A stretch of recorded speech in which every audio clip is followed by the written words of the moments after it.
Okay. All right. So Deion is officially at Colorado. That happened a while back. Okay. Deion leaves Jackson State. He took his son, who's a starting quarterback. Everybody knew that was going to happen. Okay, he threw 40 touchdown passes this past year, Deion Sanders. And we'll see how he elevates because he wasn't. Shedeur was recruited at what you, I guess, considered a mid-major level, right? He wasn't seen as a starter in the SEC or a starter in the Big 12. Southern Miss, for example, as we know from these court documents, was recruiting him. And so Deion did what lots of dads would love to do, which is like, hey, you don't think my son is that good? I'm going to coach a team. I'll start a team, and you'll see how good he is. Granted, it's at a lower level. So we'll see about his elevation.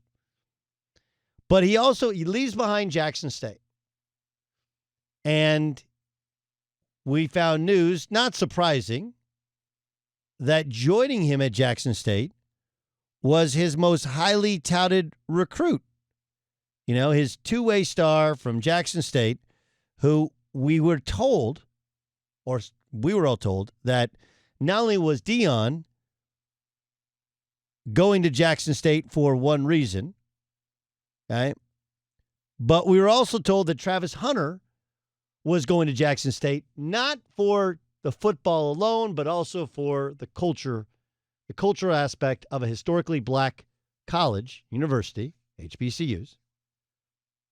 And that as a white person, I didn't understand the cultural significance of that move. Right? We remember that?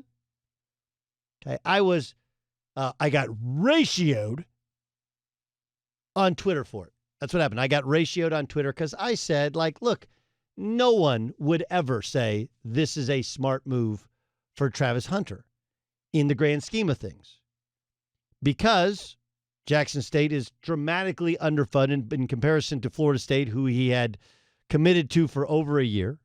And all of the schools that were in his Final Five, the Georgia, who just won a national championship, you not only are better supported in terms of training staff, weight room, but your competition is better. Georgia, every player you go against has the potential to be drafted in the NFL. Case in point, one of their first-round draft picks last year was a backup, and he's a really good player in the NFL. So every day in practice, you're going against pros. Every day, almost every game, you're going against the top-level competition being in the SEC. And while you are getting great coaching from Deion Sanders, he's your head coach, he's not your position coach. The other part to it, and this was a big one to me, like I believe that the college experience and the people you meet and the school that you represent, that's going to be where you go to when football is over. If I have a year and a half left of my contract at Fox Sports Radio. If my boss came to me and said, hey, look, end of this run, that's it. You might want to think about it. What would I do? I would call boosters, people who I'm on the board of governors, friends, people associate, my closest allies, all wear orange. Maybe I do medical sales. Maybe I do local TV. Maybe I work at the university. Why? Because that's the family unit you build. That's the connection you build with your university, especially when you represent it as an athlete like Travis Hunter. Like I was able to do. And I was never at the level of Travis Hunter in terms of that level of recruit. And he's likely to be a first-round draft pick, God willing. But if you do get hurt or you're not good enough, or even when you do succeed and you get done, when you come back, the school you go to, that does matter. But I was told I didn't get it because I don't understand the culture and the need and what it means to a young black man. You know what? I respect that. I understand that. I was pointing out of more of just a matter of fact, no one would advise their kid to go to Jackson State when they could go to Florida State or Georgia, not for if everything goes right at Jackson State, you're a first-round pick in 3 years, great. But what if something goes wrong?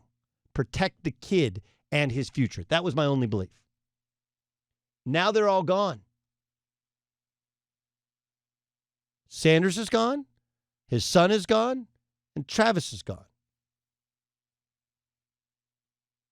Here's Deion Sanders on Shannon Sharp's podcast. People are hurt, and when people are hurt, oftentimes their first response isn't the response that should be given. They say things out of emotions and anger, but I listen. Because when a person says stuff, that's what they really feel. And I just thought to myself, if I didn't know who I was and where I'm headed, and if I didn't know the Lord, I would believe some of those things. Okay. It's funny that when I first came and I said, God told me to come here, they didn't believe it. But if I say, well, God said it's time for me to go, you still don't believe it. So what do you believe? Right.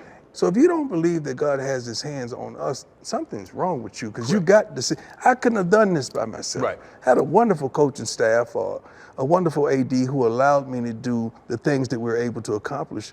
But it's no way we could have done those things without being led by the Lord. Right. Okay. I'll say this about Dabo saying, and he said yesterday that we built this in name, image, and likeness. It was the name, image, and likeness of God. When I'm critical of people using God as their answer, as their reason, it's not me making a mockery of God. It's Deion making a mockery of God. It's Dabo. And I understand. I don't live in the South. I have spent time and lived in the South or Southwest, whatever you consider Oklahoma, in a good portion of my life. So I understand that that's more an appeal to families and kids and parents and church and whatever, and God's telling you to come here or whatever. But I'll just be honest, I think it's making a mockery of God, because the idea that God wants to help you with all of your problems is great, but the idea that God's going to go, hey, Deion, I'm thinking Jackson State, then in a couple years, Colorado. Yeah, Colorado. Yeah, that one strikes me as really making a mockery of something that you shouldn't make a mockery of. But regardless, okay, a couple things for the record. One, I was right, and I'm continuing to be right, and Deion keeps telling me I'm right, because my thing has always been the underfunding of HBCUs overall makes it so that you would never go to play there unless you had to. Unless you had to. Or maybe your parent went there and it's close. It's about everyone saying go to HBCUs. Do this. The only guy who's actually doing the right thing, Chris Paul, who, by the way, got his degree from North Carolina A&T and donates millions of dollars to it because he understands what I learned, which is like basketball coaches at HBCUs, they're not just basketball coaches. They got to be counselors. They got to help with academics. They got all this other stuff to do. They're completely overworked. They don't have nearly the resources. And when you don't have the resources and you're stretched thin, things fall through the cracks. Players fall through the cracks. But Deion did a great job. So the second part is, and make sure that when we put this out, Deion did an amazing job. He, by the way, brought attention to the fact that HBCUs were underfunded. He brought attention to the fact that there's this vibrant culture out there which exists, and most of us don't pay any attention to it. Not because we don't like it or we're not comfortable with it, but because it's not top-level football, so we don't care unless it's the best of the best of the best. Do you understand? It's like MACtion. Like, MAC football is fun. It's just not that good because the players aren't that good. That's all. That's why we'd put it on Tuesday nights and Wednesday nights, not on Saturdays, because against the SEC, no one would watch. But Deion Sanders did an amazing job as a football coach, an amazing job as an attention getter, and built up. And Jackson State now, Jackson State football, it's going to be like an Olympic city after the Olympics. Why the hell did we build this? Why did we build this football facility when Deion's not here? So people don't care. Deion took the Colorado job, which all of us would have taken. Colorado's a damn good job. Denver's continues to be a growing market. Right? You can recruit California. You can recruit Texas. He can recruit anywhere. Plus, they just want to be good, and they're willing to give him the keys to the kingdom.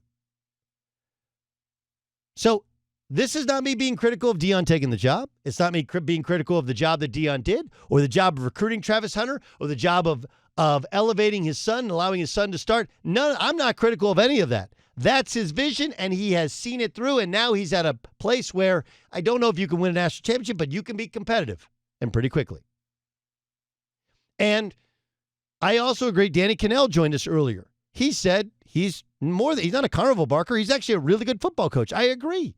To be a college football coach, you have to, the media and recruits and bringing attention to your program to generate NIL, that's a gigantic portion of what you do. And he knows football. And he's hired, I don't know if you've seen his staff he's put together. A lot of his staff he brought from other HBCUs. Why?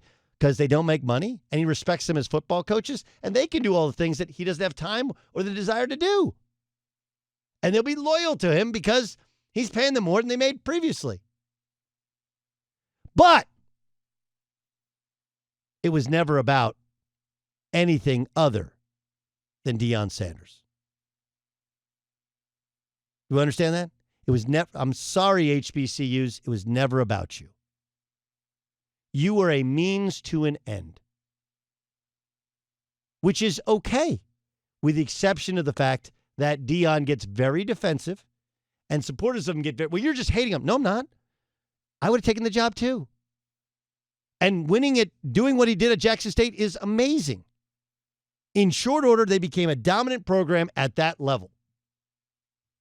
Okay? And they had, the only advantage they had was they had Deion Sanders, who got attention and helped raise some money and gave some his own money. And they became a dominant power in short time because they had better players than everybody else. And the challenge will be at Colorado, like, as long as USC's in the pack, you're not going to have the best players in the league. But if you can get competitive and he's a good coach and your son can play, you'll be right there. No reason you can't, because you'll have the recruiting advantage you will have will not be location. It will be you have Deion and nobody else does. But you know what that's not about? That's not about the HBCUs. I was lectured for a month or 2 months. You don't get it. You don't understand the culture's significance. Well, if I don't, then Deion doesn't either. And Shador doesn't, and Travis Hunter. You were all snowed. Okay? You were all snowed. Deion didn't recruit Travis Hunter out of some altruism, trying to bring a kid and teach him this culture. He took him from Florida State, who wouldn't hire him, even though he's arguably the greatest player to ever play there, maybe inarguably. And they wouldn't hire him because, again, he had a prep school, and there was all kind of questions about how that thing ended and the finances, and he had to take a head coaching job to establish that he could do it, and there wouldn't be the level of chaos that was assumed at prime prep. You were told a bunch of lies for a very reasonable story of success in college football coaching. Superstar athlete comes back, and again, this is not Clyde Drexler, who doesn't want to do the work. Right? There's the famous story of Clyde Drexler when he was the head coach of the Houston Cougars, where he was told the game time was at 7:05, and they didn't know where he was, and at 7:04, he walked down into the arena and was ready for introductions. That's not Deion. Deion actually works. He wants to be great. He wants to kill everybody. He wants to win a national championship. He wants his son to win the Heisman. That's what he wants. And there was a benefit to Jackson State. There was a benefit to HBCUs, but you were told that was the reason, and it wasn't. You were lied to. I refuse to lie to you. Refuse. I will not tell you it's about something that it wasn't about. It wasn't about the HBCUs. Because if you actually listen to Deion, the reason he goes God is because when you have something which you really can't explain with truths, it's a very easy fallback to go, God told me. Right? Because once somebody says God told you, like, how are you going to argue with that? Because if you argue with God told you, then you become anti-religion, anti-God. You become some sort of vilified atheist, which I am not. Deion did a great job. He brought attention to a dramatically underfunded series of schools that are a vibrant part of a culture.